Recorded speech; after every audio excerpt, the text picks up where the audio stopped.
Want to start selling online with Shopify? In this video, I will guide you how to create and set up your Shopify account the right way.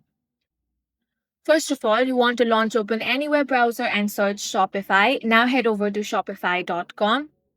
Now you want to click on the option of Start for Free.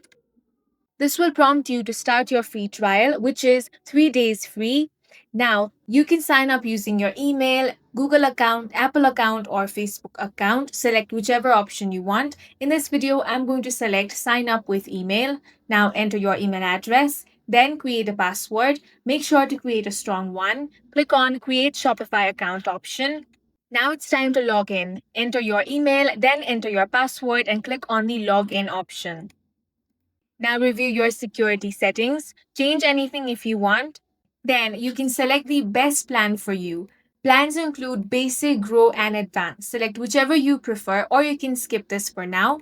Now it's going to ask you a couple of questions such as where would you like to sell? Select the answer and click on next. Then select if this is a new or existing business. Now enter what do you plan to sell and click on next. Once you've answered all the questions, you will be all set. Your account will be created. Now, on the left-hand side panel, you will have the important options such as home, order, products, customers, marketing, discounts, content, market, and analytics. Under sales channel, you will have your store. You can simply click on it to view it.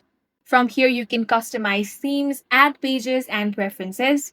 If you want to change anything, you can click on the settings icon. From here, you can manage things like plan, billing, payments, checkout, customer accounts, and much more. Now, from your dashboard, you can start to add your products, and that's it. Your Shopify store is now ready to go live. If this video helped you, make sure to hit the like button and subscribe for more videos like this.